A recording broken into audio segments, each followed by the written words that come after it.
ओम नमो यंताणं नमो सिद्धाणं नमो आर्याणं नमो वज्रायाणं नमो लोहे सवसावणं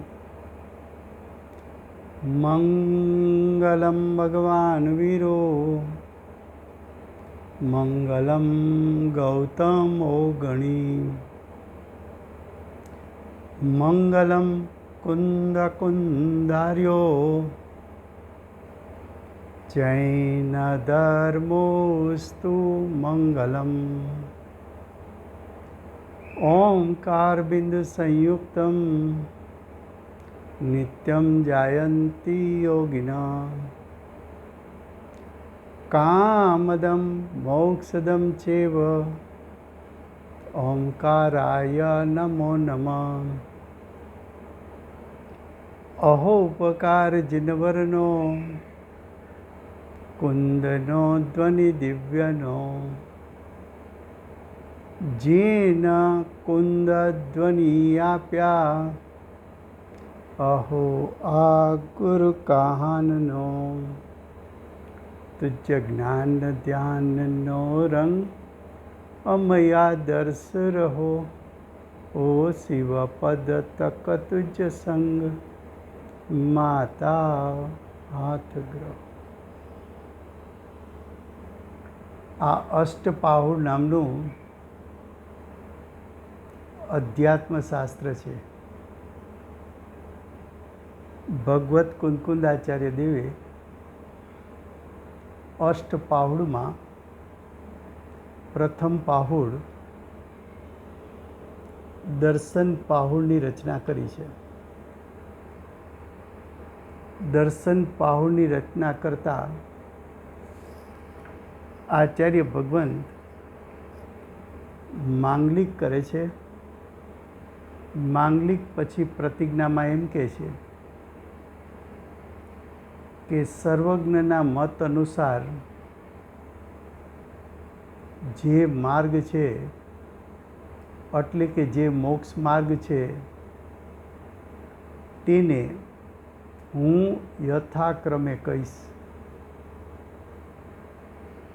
तो सर्वज्ञना मत अनुसार मोक्ष मार्गना यथाक्रम सम्यक दर्शननी प्राप्ति है। એટલા માટે આચાર્ય ભગવંતે પ્રથમ દર્શન પાહુડની રચના કરી છે। દર્શન પાહુડમાં આચાર્ય ભગવંત સમ્યક દર્શનનો સ્વરૂપ શું છે, એના ભેદો શું છે, એનો મહિમા શું છે, હવે એનો મહિમા બતાવતા 12મી ગાથામાં કહે છે, એનો હેડિંગ છે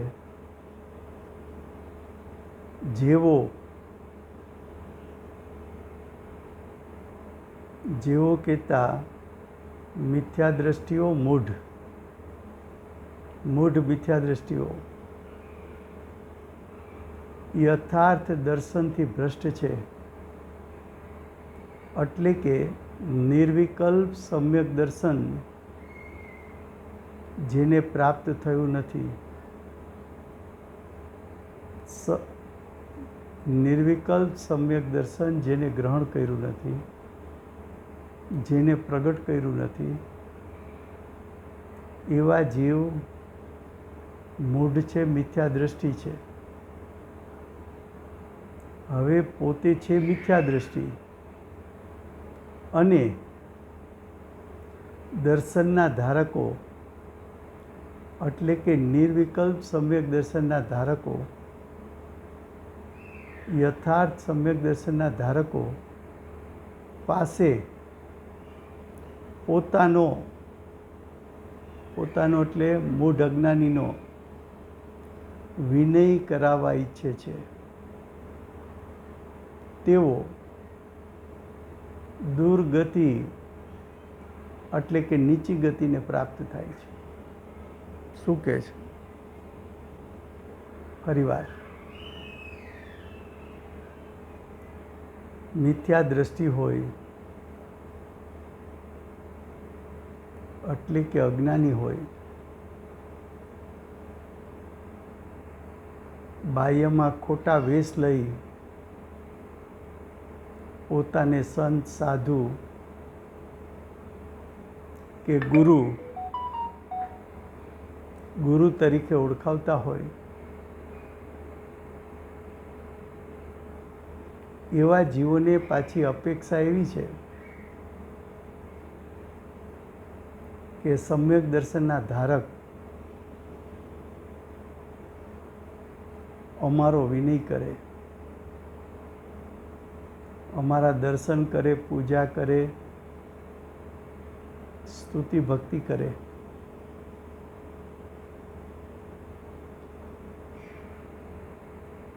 પૂજ્ય ગુરુદેવના કાળમાં પૂજ્ય ગુરુદેવે સમયસાર નો ભેટો થતા પોતાના પરિણામ સમયસારના નિમિત્તે પલટાયા. સમયસારનો યોગ તો સંપ્રદાયમાં હતો ત્યારે થયો.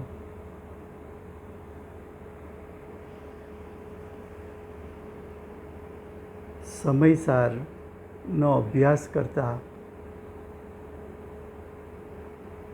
ગુરુદેવને યથાર્થ શ્રદ્ધા અને જ્ઞાન એવું થયું કે આ સમયસાર સિદ્ધ પદની પ્રાપ્તિ કરાવે તેમ છે. એવા સમયસારના નિમિત્તે ગુરુદેવે જ્યારે સંપ્રદાય પરિવર્તન કર્યું તો ગુરુદેવે એમ કહ્યું કે કુંકુંદાચાર્યદેવે દર્શાવેલો મુનિમાર્ગ એ યથાર્થ મુનિમાર્ગ છે. અમે એ માર્ગે ચાલશું. ગુરુદેવે સમ્યક દર્શનની પ્રાપ્તિ કરી. ગુરુદેવે અનેક જાત્રાઓ કરી, પણ અનેક જાત્રાઓમાં પણ કોઈ સ્થાને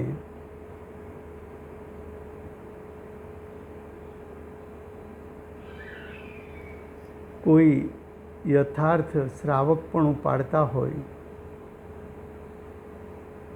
કે યથાર્થ મુનિ પણ પાડતા હોય એવો ક્યાંય યોગ ન થયો. આત્માના ભાન વગર એટલે કે નિર્વિકલ્પ સમ્યક દર્શન વગર જેમણે દ્રવ્યલિંગ ધારણ કર્યા એવા ઘણા મુનિઓ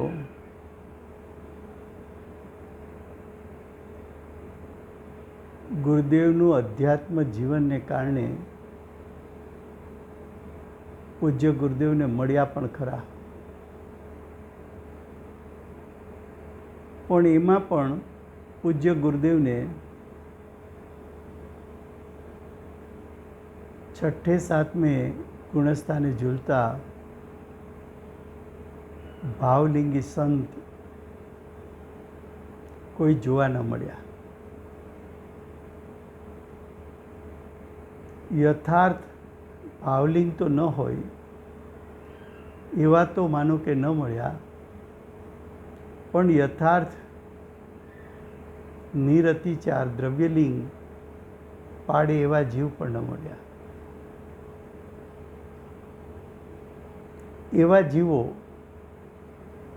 પોતાને સમ્યક દર્શન નથી, મુનિપણું લઈ લીધું,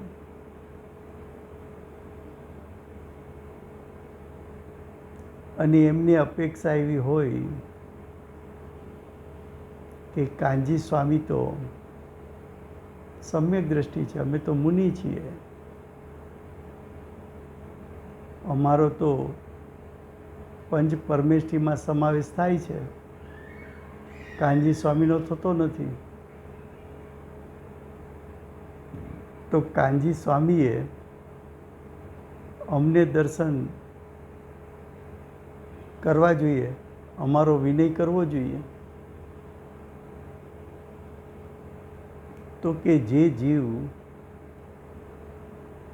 સમ્યક દર્શનની પ્રાપ્તિ વગર મુનિપણું મનાવે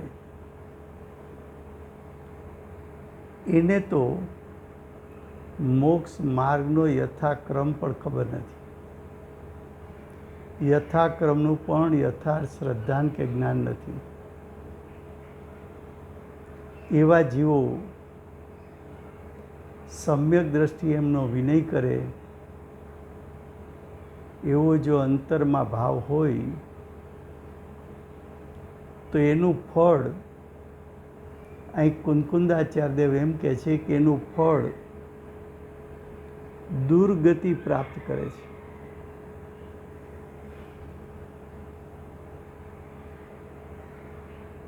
નીચી ગતિમાં જન્મ થાય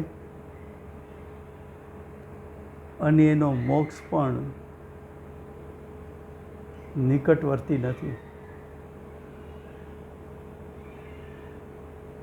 ફરીવાર હેડિંગ વાંચું છું. મિથ્યા દ્રષ્ટિ નિર્વિકલ્પ સમ્યક દર્શનથી ભ્રષ્ટ છે અને જે નિર્વિકલ્પ સમ્યક દર્શનના ધારક છે એની પાસે મિથ્યા દ્રષ્ટિ વિનય કરાવવા ઈચ્છે છે.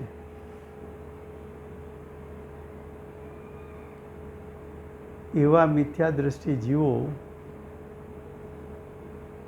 નીચી ગતિને પ્રાપ્ત કરે છે અને દુર્ભવી થાય છે.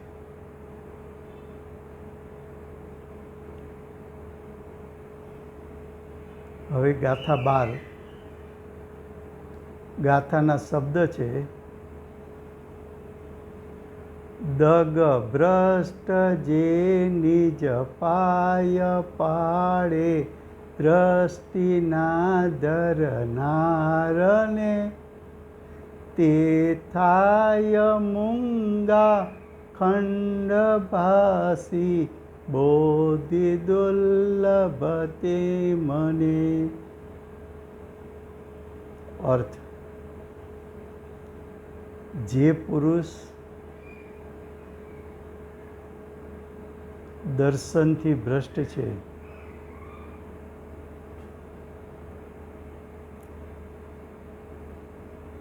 જે અજ્ઞાની આત્માની અનુભૂતિના સ્વસંવેદનથી ભ્રષ્ટ છે, એટલે કે એમણે ક્યારેય આત્માની અનુભૂતિની પ્રાપ્તિ કરી નથી. ક્યારેય જેમની દ્રષ્ટિ કે ઉપયોગ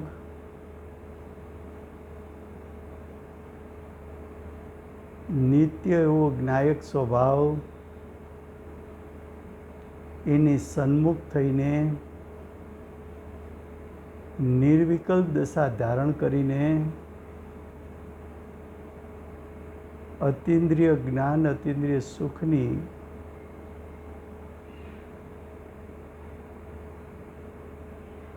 જેમણે પ્રગટતા કરી નથી,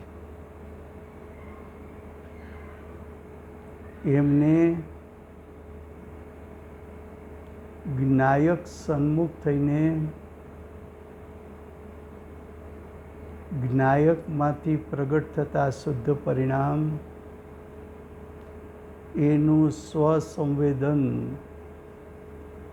કર્યું નથી. પછી આગળ કહે છે તથા અન્ય જે દર્શનના ધારક છે, અન્ય દર્શન 363 પાખંડ મત છે.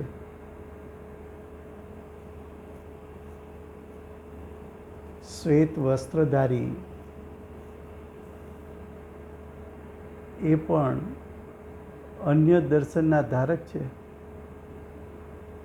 કોઈને એમ થાય કે કાનજી સ્વામી પણ શ્વેત વસ્ત્ર તો પહેરતા, પણ કાનજી સ્વામી ચતુર્થ ગુણસ્થાન વર્તી સમ્યક દ્રષ્ટિ હતા. એ મુનિ નહોતા. છઠ્ઠે સાતમે ગુણસ્થાને ઝૂલનારા, પ્રમત અપ્રમત દશામાં ઝૂલનારા, ભાવલિંગ પૂર્વક દ્રવ્યલિંગને ધારણ કરનારા નહોતા. ગુરુદેવે પોતાના પ્રશ્ન ઉત્તરોમાં પણ એ જવાબ આપ્યો છે. ગુરુદેવનો પુરુષાર્થનો વેગ આ ભવે એવા પ્રકારનો નહોતો થયો કે મુનિપણું ગ્રહણ કરી લે. ગુરુદેવ દિગંબર સંપ્રદાયના બાલ બ્રહ્મચારી, અધ્યાત્મ મૂર્તિ, સમ્યક દર્શન વિભૂષિત, ચતુર્થ ગુણસ્થાન વર્તી સાધક હતા. તો કહે છે કે જે અન્ય જે દર્શનના ધારક છે તેમને પોતાના પગે પડાવે છે.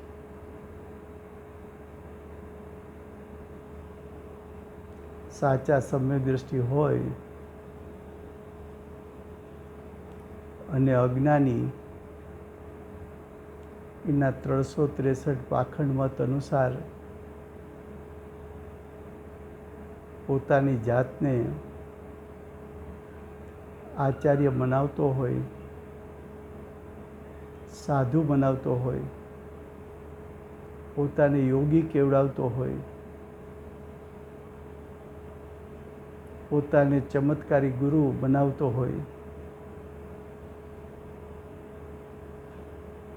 આવા માર્ગથી ભ્રષ્ટ થયેલા, મિથ્યા માર્ગને સ્થાપનારા એવા સાધુઓ જો એવું ઈચ્છે કે સમ્યક દ્રષ્ટિ અમને વંદન કરે,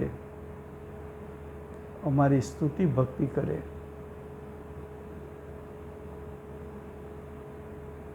અથવા એવા કાવા દાવા કરવાનો પ્રયત્ન કરે કે આવા જ્ઞાની પુરુષો અમને વંદન કરે, તો કે જ્ઞાની પુરુષો મિથ્યા દ્રષ્ટિને વંદન કરતા નથી.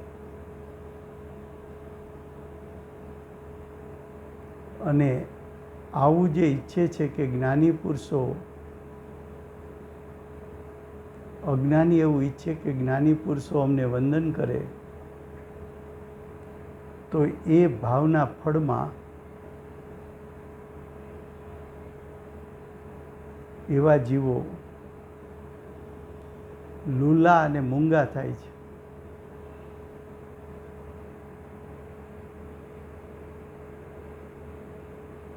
એકેન્દ્રી જીવો લૂલા છે, મૂંગા છે.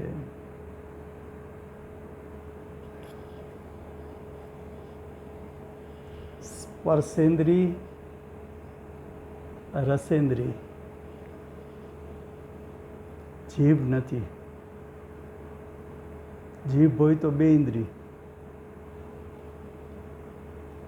મૂંગા થાય તો એકેન્દ્રી થાય.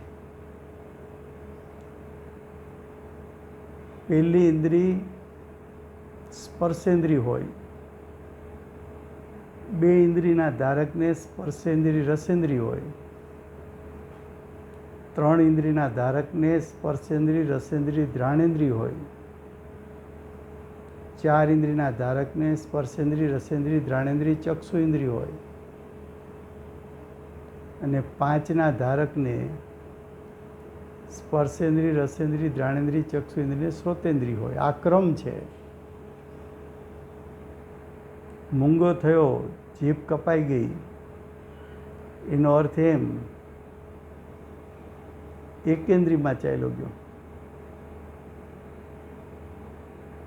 વનસ્પતિમાં જન્મે, પાણીમાં જન્મે, જમીનનો જીવ થાય, નિગોદમાં ચાલ્યો જાય વગેરે.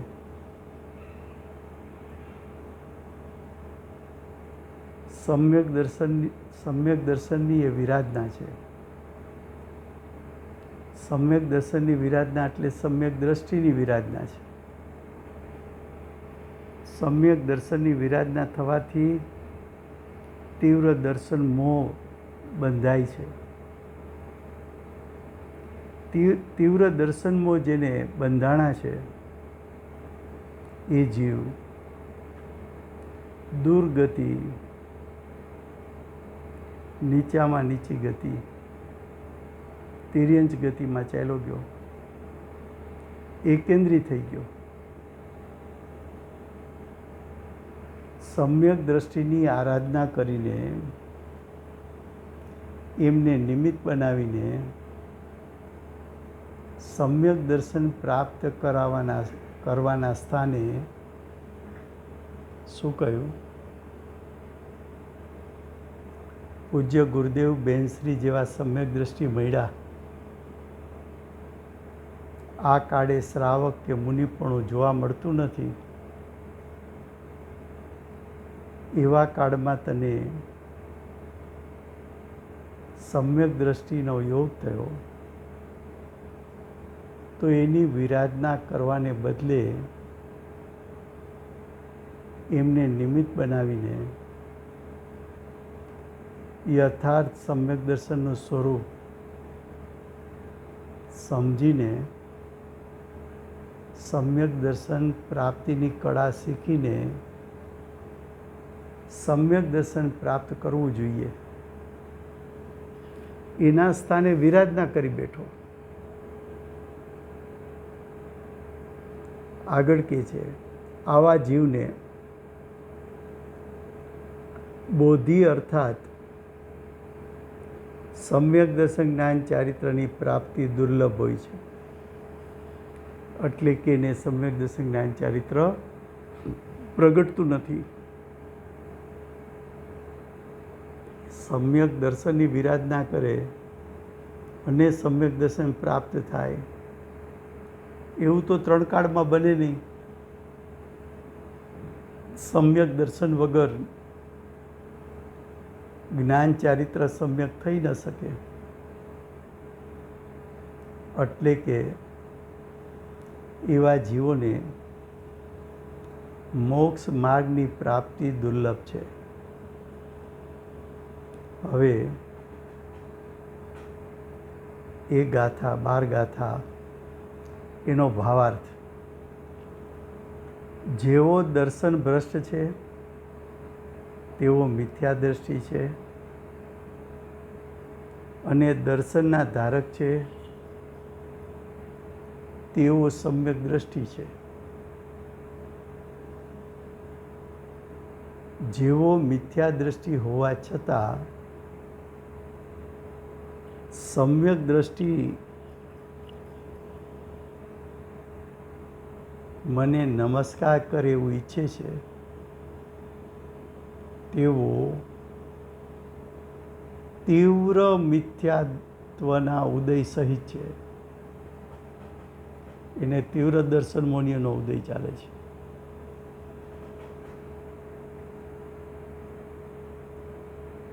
સંપ્રદાય પરિવર્તન કર્યું ગુરુદેવે, તો સંપ્રદાયના સાધુઓ એવા પચકાણ આપે.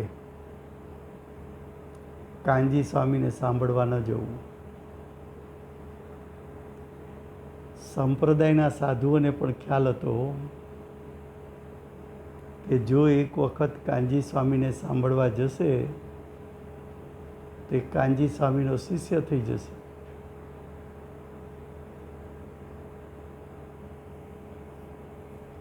કાનજી સ્વામીનો શિષ્ય થઈ જશે.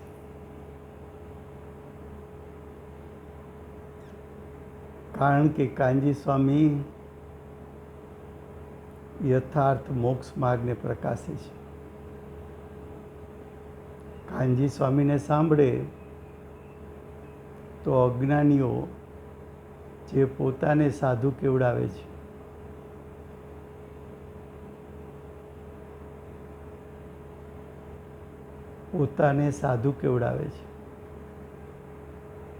એનું સાધુપણું યથાર્થ નથી એવો ગુરુદેવની વાણી સાંભળતા જીવો સમજી જતા. જો ન્યાયયુક્તિ શું છે કે ચાહે સ્થાનકવાસી હો, શ્વેતાંબર હો કે દિગંબર હો, બધામાં આશ્રવના કારણ તો 5 જ દર્શાવ્યા છે. અને એમાં એમ જ કહ્યું છે કે પેલું મિથ્યાત્વ જાય ત્રણેય ફિરકામાં. મિથ્યાત્વ જાય પછી અવિરતિ જાય, એટલે પછી વ્રત આવે.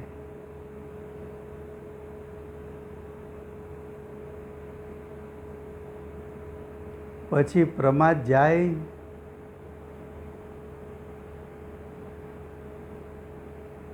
અને પ્રમાદ સાથે અપ્રત્યાખ્યાન કસાઈ જાય, પ્રત્યાખ્યાન કસાઈ જાય તો મુનિપણું આવે.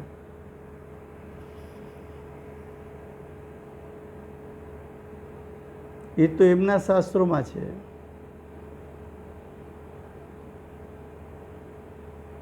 હવે મિથ્યાત્વનો નાશ ન કર્યો તો સાધુપણું, મુનિપણું એ તો 6ઠું 7મું ગુણસ્થાન છે. મિથ્યાત્વનો નાશ ન કર્યો તો વ્રત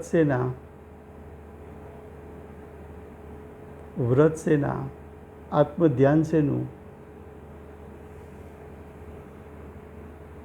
હવે આગળ કહે છે,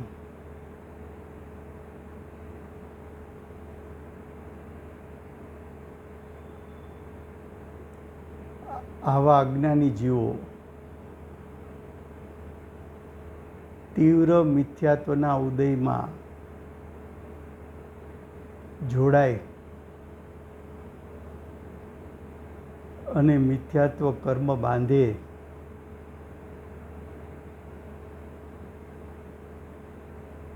એવા જીવો પછીના ભવમાં લૂલા અને મૂંગા થાય છે. એટલે કે એકેન્દ્રિય હોય છે.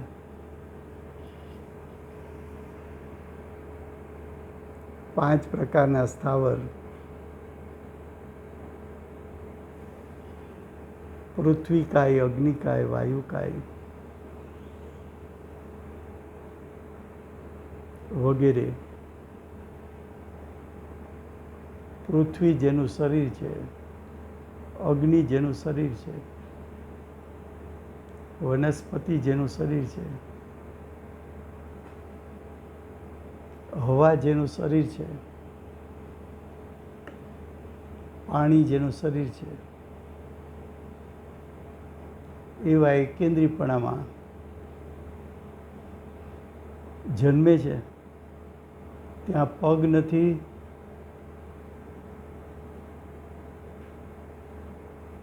મૂંગા, મોઢું બંધ થઈ ગયું, વાણીનો યોગ ન રહ્યો, એકેન્દ્રીપણું પ્રાપ્ત કર્યું. જ્ઞાનીની વિરાધનાનું ફળ નીચી ગતિ અસંખ્ય ભવો વધારી નાખે.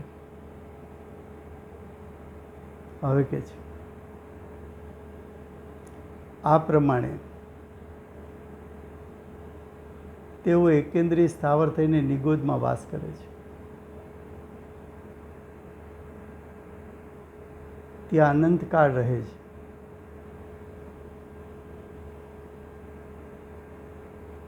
તેમને દર્શન જ્ઞાન ચારિત્રની પ્રાપ્તિ દુર્લભ હોય છે.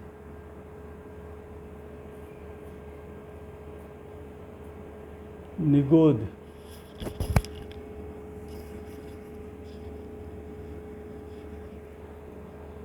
પંચેન્દ્રિય સંગની પણ ન હોય તો સમ્યક દર્શન જ્ઞાન ચારિત્ર પ્રગટ કરવાની લાયકાત રહેતી નથી. આ તો એકેન્દ્રિય હિત અહિતનો વિચાર કરી શકે એવું મન નથી. વાણી સાંભળી શકે એવી ઇન્દ્રિયો નથી. તત્વ વિચાર કરી શકે એવો જ્ઞાનનો ક્ષયોક્ષમ નથી.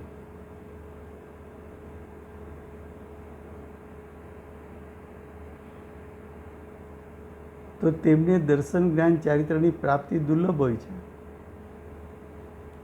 મિથ્યાત્વનું ફળ નિગોદ જ કહ્યું છે. વિચારી લે,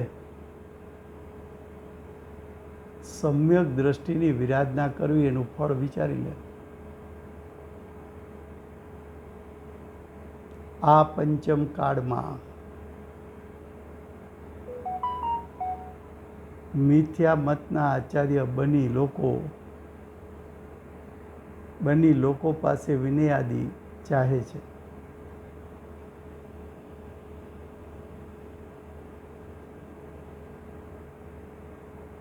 અમે આશ્રમના અધિપતિ છીએ, અમે મઠાર્થી છીએ, અમે યોગી છીએ,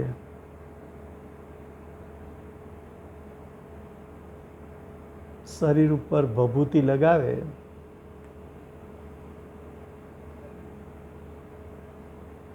એટલે મુનિપણું થઈ જવાતું હશે.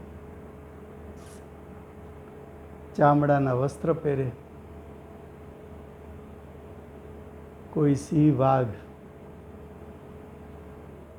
એના શરીરનું ચામડું કાઢેલું હોય એને પોતાનું વસ્ત્ર બનાવીને પહેરે.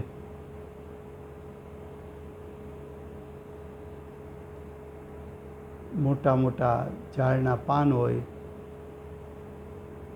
એના વસ્ત્ર, વલ્કલના વસ્ત્ર બનાવે, એ પહેરે અને માની લે કે ઓહો અમે તો મોટા સંત થઈ ગયા. અંતરંગમાં ભાવ પરિવર્તન નથી, બાહ્યની ક્રિયા યથાર્થ નથી.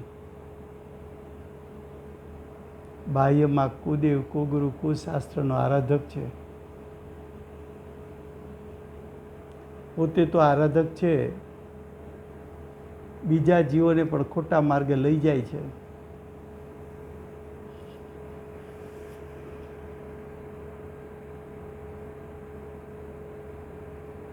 ઢોંગ કરે, અમને માતાજી આવે છે, અમને માતાજી દર્શન દે છે, અમે કોપાયમાન થઈએ તો તમારું ધનોત નીકળી જાય.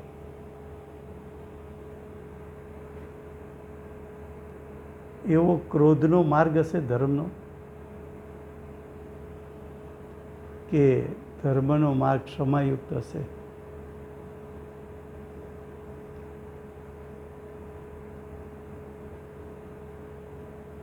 ભભૂતિ શરીર ઉપર લાગવાથી આત્માના પરિણામ શુદ્ધ થઈ જતા હશે. મરસ ત્યારે શરીર અને ભભૂતિ બધું અહીં છૂટી જાય છે. એ ક્યાં આત્માની ચીજ છે? એ તો પરદ્રવ્ય છે. ભભૂતિ આત્માને સ્પર્શી ન શકે.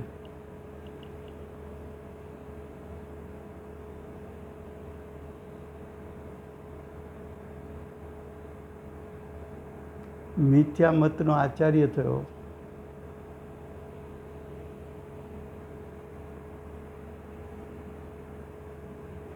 વર્તમાન કાળે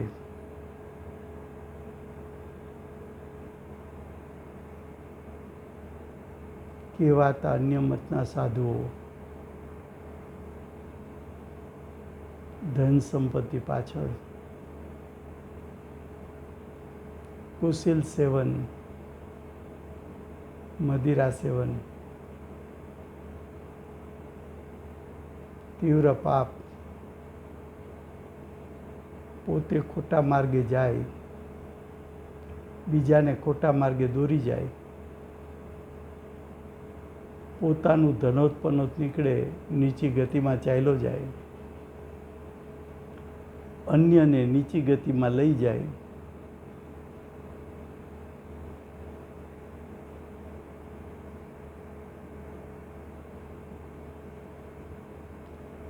આવા મિથ્યા દ્રષ્ટિ આચાર્ય બની સમ્યક દ્રષ્ટિ પાસે વિનય ઈચ્છે છે, પોતાની પૂજાઓ કરાવવા ઈચ્છે છે. સમ્યક દ્રષ્ટિ કોઈ પણ સંજોગોમાં કુદેવ, કુગુરુ, કુશાસ્ત્ર એનું વંદન પૂજન કરતા નથી. સમ્યક દર્શન પ્રગટ થતાં જ એ બધા દોષો તો નાશ પામી ગયા છે. સમ્યક દર્શન પૂર્વે પણ જેને ગ્રહિત મિથ્યાત્વ કહેવાય એ ભાવ તો છૂટી ગયા છે. હવે કે છે તેમના માટે લાગે છે કે કોના માટે લાગે છે? અજ્ઞાની મૂઢ જે એવું ઈચ્છે છે કે સમ્યક દ્રષ્ટિઓ અમને વંદન કરે, પોતે અજ્ઞાની ઈચ્છા રાખે સમ્યક દ્રષ્ટિઓ વંદન કરે, એવા જીવો માટે લાગે છે કે ત્રસ રાશિનો કાળ પૂરો થયો છે. જીવ નિગોદમાંથી 2 ઇન્દ્રિય, 3 ઇન્દ્રિય, 4 ઇન્દ્રિય, પંચેન્દ્રિય કે સંગની થાય તો એ ત્રસ પર્યાય છે. એ ત્રસ પર્યાયનો વધુમાં વધુ કાળ 2000 સાગરનો છે. હવે જીવને 2000 સાગરનો કાળ પૂરો થયો હોય, આવા ભાવ આવે કે જ્ઞાનીઓ મને વિનય કરે, એના ફળમાં ત્રસ પર્યાય નાશ પામે અને નિગોદમાં જીવ ચાલ્યો જાય. તો કહે છે કે હવે કેન્દ્રિત થઈને નિગોદમાં વાસ કરશે એમ જાણવામાં આવે છે. એટલે કે અમારા જ્ઞાનમાં એવું આવે છે. તો આ ગાથા 12 થઈ.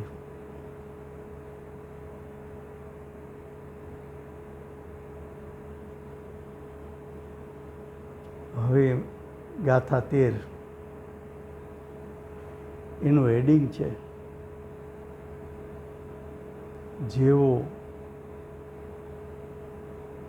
દર્શન ભ્રષ્ટ છે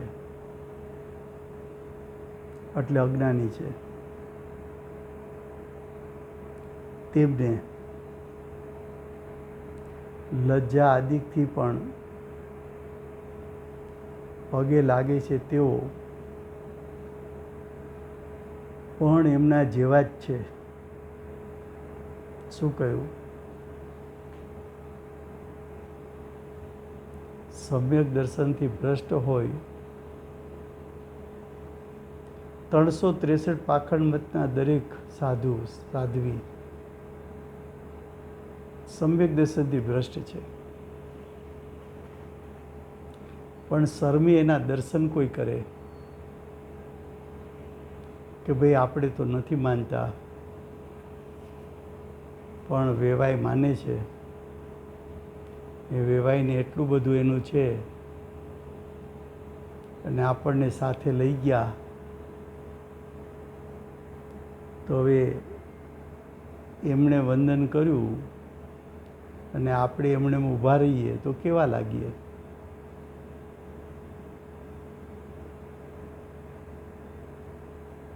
તો વેવાઈ પગે લાગ્યા તો પોતે લાગ્યા. કોઈ મોટા નેતા હોય એની સાથે મંદિરમાં ગયા, કોઈ અન્ય મતીના, એવડા મોટા નેતા પગે લાગે, પાછળ એવડો મોટો સમાજ ઊભો હોય અને આપણે સમજતા હોય કંઈ પગે લાગવા જેવું નથી, પણ હવે બધાની સામે બીજાની ફિલિંગ્સ હર્ટ ન થાય માટે આપણે પણ પગે લાગવું જોઈએ. આપણે કુદેવ સમજીને ન લાગવું, આપણે મનમાં સુદેવનો વિકલ્પ કરીને પગે લાગવું, તો કે એ પણ માયાચાર છે.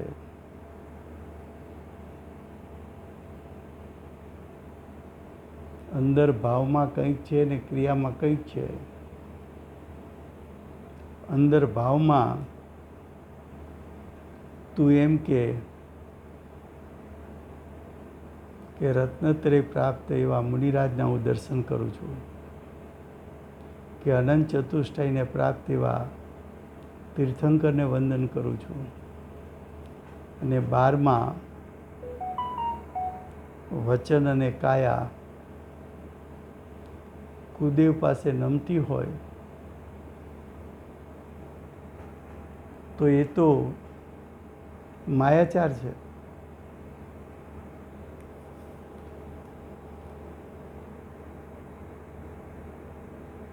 એ જીવ માયાચાર કરીને પોતે ભ્રષ્ટ થાય છે અને બીજા પણ એને નમતા જોઈને અનુકરણ કરે તો એ પણ તીવ્ર દર્શન મને બાંધે છે. ભાઈ આપણે તો માનતા નથી, પણ હવે કુટુંબીજને દીક્ષા લીધી છે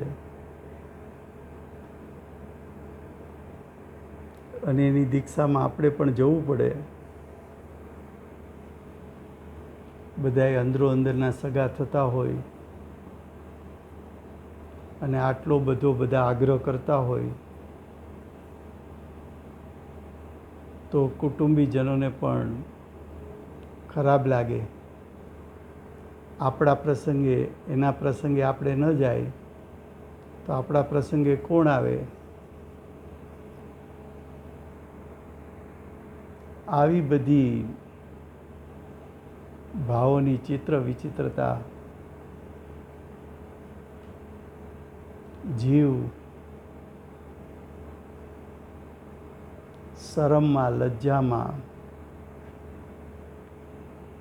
આવા દર્શન પૂજા કે વિનયનો ભાવ કરી બેસે,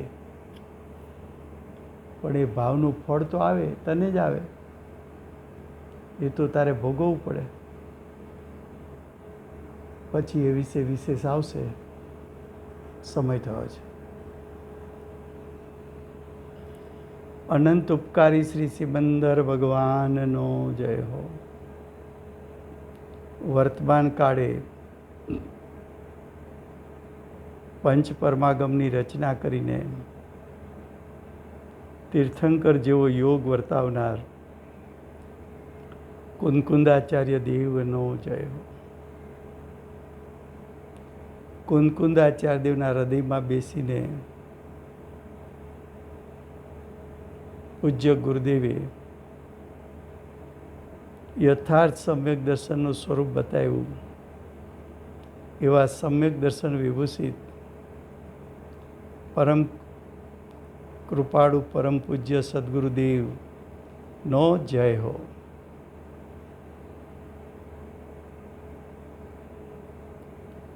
તત્વચર્ચા દ્વારા